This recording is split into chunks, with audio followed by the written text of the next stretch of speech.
Frères et sœurs, que Dieu vous bénisse. Exhortons-nous une fois de plus, frères et sœurs, que la paix de notre Dieu et notre Seigneur et Sauveur Jésus-Christ soit avec vous.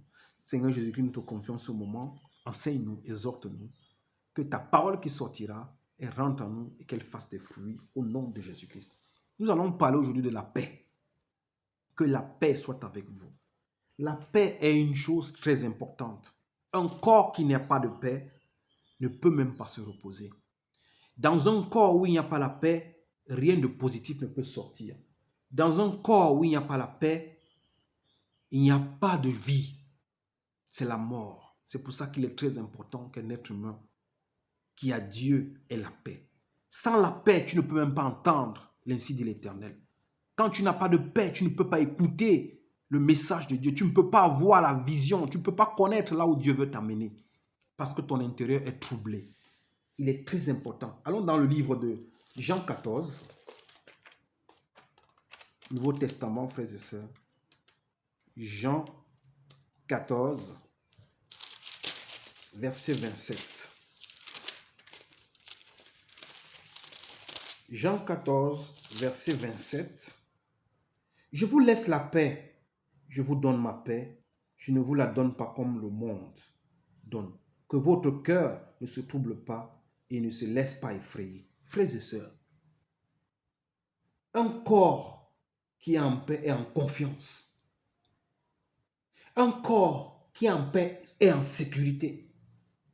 Quand tu pries, tu as foi à ce que tu dis. Tu n'as pas peur. Un corps qui est en paix écoute la voix de Dieu. Un corps qui est en paix ne s'ébranle pas. Il ne tremble pas. Il n'a pas peur devant les situations. Il est important que tu aimes la paix, mon frère et ma soeur. Jésus-Christ dit ici, je vous donne la paix. Je vous donne ma paix. Je ne vous la donne pas comme le monde. Le monde ne pourra pas te donner la paix. Les hommes ne pourront pas te donner la paix que Jésus-Christ est capable de te donner. Quand Jésus-Christ te donne la paix, même s'il y a des tremblements de terre, tu ne bougeras pas. Même s'il y a des tempêtes, tu n'auras pas peur parce que tu as la paix de Dieu en toi. C'est pour cela qu'il est important d'avoir la paix de Jésus-Christ et non la paix des hommes. Il vous dit, pas comme la paix du monde. Je vous donne ma paix, pas comme la paix du monde. Le monde ne peut pas nous donner la paix. Le monde nous agite. Le monde nous brutalise. Le monde nous condamne. Mais Dieu nous donne sa paix, pas comme la paix du monde. Afin que nos cœurs ne se troublent pas et ne se laissent pas effrayer. Frères et sœurs, il est important que tu sois dans la paix, afin que ton cœur ne se trouble pas et qu'il ne soit pas effrayé. Frères et sœurs, la paix est très importante. Nous allons dans le livre de Proverbes. Proverbe 4. Frères et sœurs, nous allons voir. Puisque Jésus-Christ dit, afin que votre cœur soit en paix et qu'il ne soit pas effrayé, il est important que ton cœur soit en paix et qu'il ne soit pas effrayé. Parce que si ton cœur n'est pas en paix et il est effrayé, tu ne peux rien faire de bon. En toi, rien de bon ne peut sortir. Proverbe 4, verset 23 nous dit, Proverbe 4, 23 nous dit, garde ton cœur plus que toute chose, car de lui jaillissent les sources de la vie. Frères et sœurs, un cœur qui n'a pas de paix est un cœur troublé. Un cœur qui n'a pas de paix produit de la négativité. Un cœur qui n'a pas de paix est un cœur qui vit dans la frayeur. Tu as constamment peur. Tu as peur de mourir. Tu as peur de faire quoi que ce soit. Tu as peur de t'investir. Tu as peur d'entreprendre. Tu as peur de tout parce que ton cœur n'a pas la paix. Mais Dieu dit ici, garde ton cœur plus que toute chose, car de ton cœur jaillissent les sources de la vie. Un cœur qui n'a pas la paix ne peut pas produire la vie. Un cœur qui n'a pas la paix produit la mort. Un cœur qui n'a pas la paix ne peut pas guérir ton corps. Un cœur, il est important, frères et sœurs, que tu sois là, qu'il soit dans la paix. Même quand tu es malade, il faut que tu aies la paix et que ton cœur ne soit point troublé. C'est alors qu'avec l'espérance, Et la foi que tu auras, tu pourras guérir. Tu pourras vaincre des situations. Tu pourras renverser des torrents. Tu pourras arrêter les tempêtes dans ta vie. Parce que tu as la paix et que tu écoutes la voix de Dieu. Frères et sœurs, c'est pour cela qu'il y a beaucoup d'arrêts cardiaques aujourd'hui.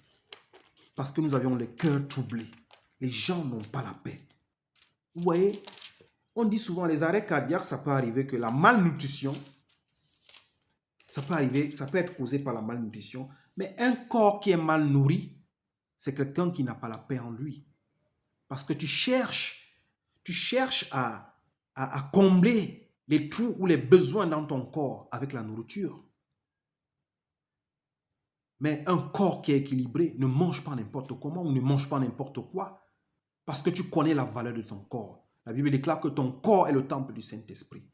Mais un corps qui est mal nourri, c'est un corps qui n'a pas la paix. Tu cherches à combler certains manquements en toi en dosant trop de quantité de choses dans ton corps.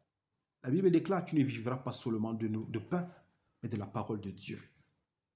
Donc il est important. Voilà pourquoi il y a beaucoup d'arrêts cardiaques aujourd'hui, parce que les gens sont chargés. Les gens sont troublés par le monde. Les gens sont déracinés par la lutte que prend ce monde. Frères et sœurs, il est important que tu aies la paix. La majorité des crises cardiaques, des arrêts cardiaques, viennent des troubles intérieurs, viennent des manquements intérieurs, viennent de la frayeur, viennent du stress que tu as dans toi. Pourquoi es-tu stressé? Par ce monde. Pourquoi cours-tu derrière les choses de ce monde? Pourquoi es-tu trop chargé par les choses de ce monde? Pourquoi es-tu trop plein? Pourquoi te gaves-tu par des nourritures? Pourquoi te gaves-tu par des boissons? Pourquoi te gaves-tu par les faussetés, par le mensonge, par l'hypocrisie, par la jalousie, par la course des biens terrestres qui n'ont pas de valeur devant Dieu? Nous nous rendons malades en courant vers la fortune parce que nous tous, nous voulons nous enrichir. Nous nous rendons malades en nous stressant. Nous nous rendons malades en vouloir en posséder beaucoup d'argent. Nous nous rendons malades en vouloir emmagasiner des biens matériels éphémères. Nous nous rendons malades en vouloir remplir nos comptes bancaires. Au lieu de vivre simplement. La Bible déclare, si tu as le pain et le vêtement, cela devrait te suffire. Mais beaucoup d'entre nous nous rendons malades parce que nous aimons l'extravagance. Nous voulons montrer à l'humanité que nous sommes vivants. Nous voulons montrer aux hommes que nous sommes bénis. Nous voulons montrer aux hommes que nous en avions. Frères et sœurs, c'est toi-même qui attires la mort subite en toi. C'est toi-même qui veux mourir avant l'âge. Ton intérieur est chargé.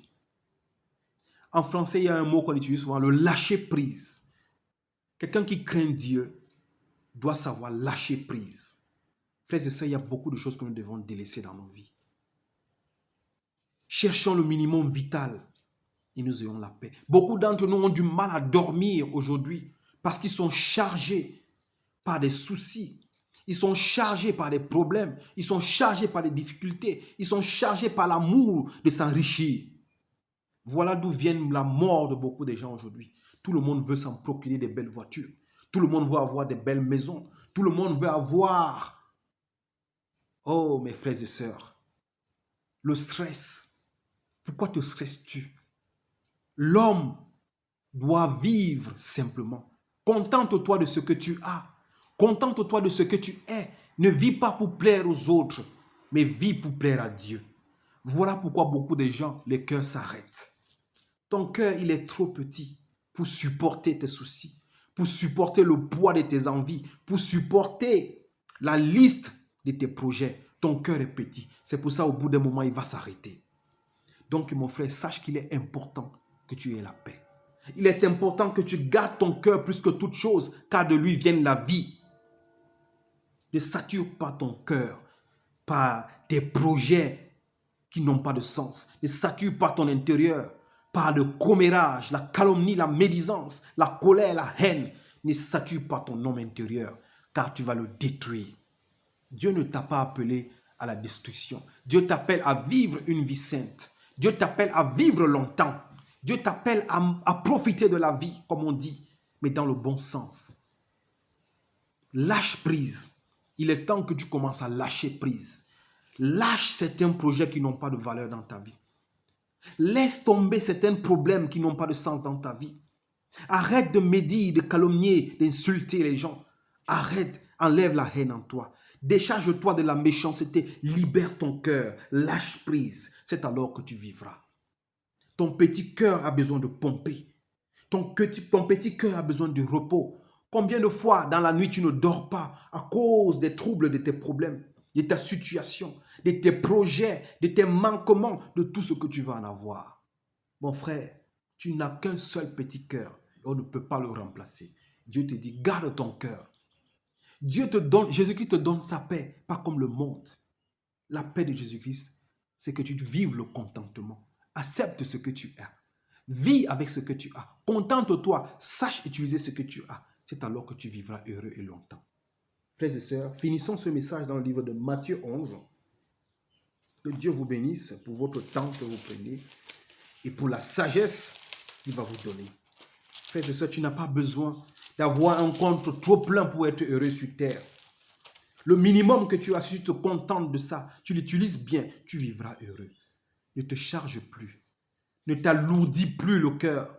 Ne marche plus. C'est pour ça que vous voyez beaucoup de gens, ils marchent en route, à tête baissée. Parce qu'ils sont chargés. Ils ne dorment pas.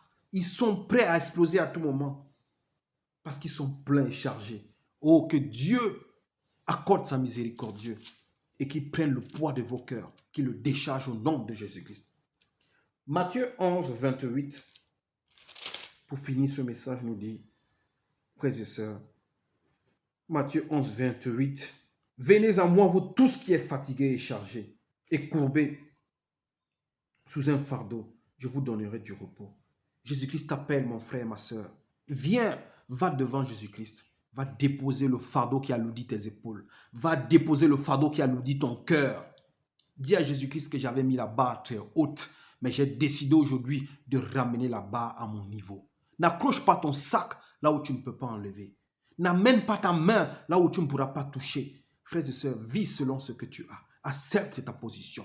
Dieu qui est miséricordieux te bénira davantage. Va devant le Seigneur Jésus-Christ. Donne-lui ton fardeau. Et il te donnera la paix. Il te donnera la joie. Afin que ton cœur, ce que ton cœur veut, ta joie soit pleine et complète. Au nom de Jésus-Christ. Merci frères et sœurs. Que Dieu vous bénisse.